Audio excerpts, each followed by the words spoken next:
Okay, here's example 3. Again, working on data tables. In this case, we're looking at a capital budgeting project. Stated up here, the assumptions below have been used to compute the expected cash flows for the Big R capital budgeting project. Your group wants to examine how net present value and the modified internal rate of return varies with estimated annual sales.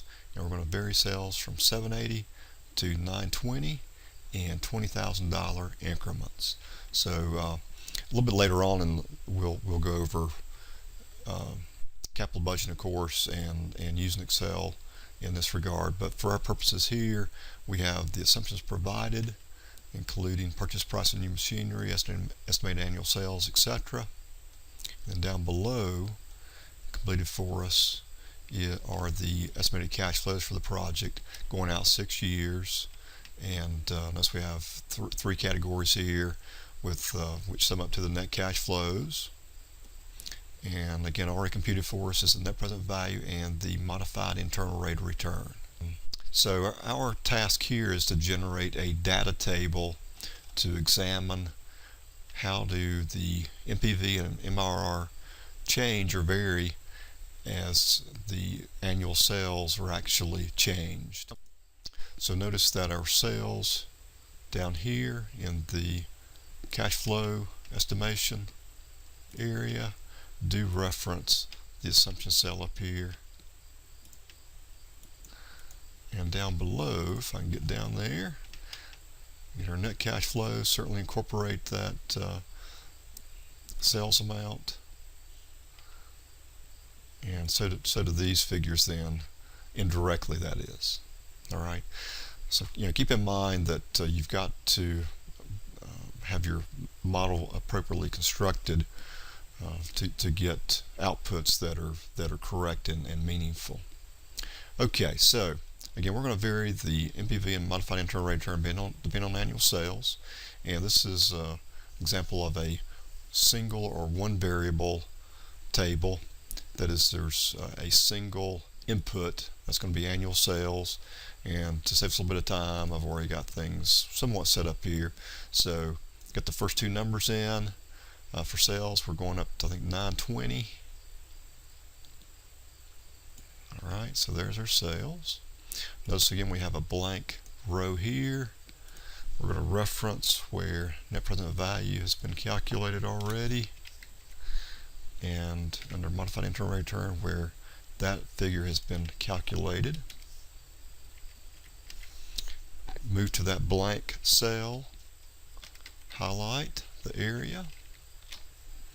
Next, we go to Data. This is the Data ribbon. Under Data Tools, What If Analysis, Data Table. All right, and hopefully by now this is looking familiar. Excel's asking, okay, what's the setup of the table? In this case, we have a single input. So is that single input in the row or the column? So we're talking about these values here, the 780 through 920. It is in a column. And Excel is asking, well, where should those values be input? And we're going to put that, there are a couple of different places we could do it in this case, but we're going to put it up here in the assumptions area. All right, so Excel's going to input these variables, or these values, I should say, for annual sales, and give us back the results for net present value and modified internal rate of return. And there we go. We did do a little bit of formatting, and I'll do that fairly quickly here. Maybe we can just, let's see, we don't want any decimal places really. That, and we want this as a percentage up here, and increase the number of decimal places a couple. Okay. All right, so at annual sales of 780, holding everything else constant, our net present value would be roughly 54.63 and a 16.3 modified internal rate of return. So it would still be acceptable at 780. Again, in terms of net present value, does it exceed 0? And for the modified internal rate of return, does it exceed the project's discount rate?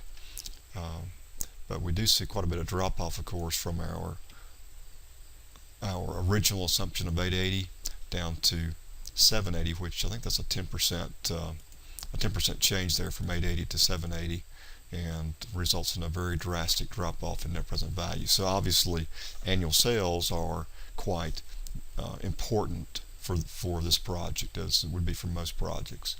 To wrap up here, again, this is a single variable input table, and notice that we in this case have two outputs, and we could have actually had more.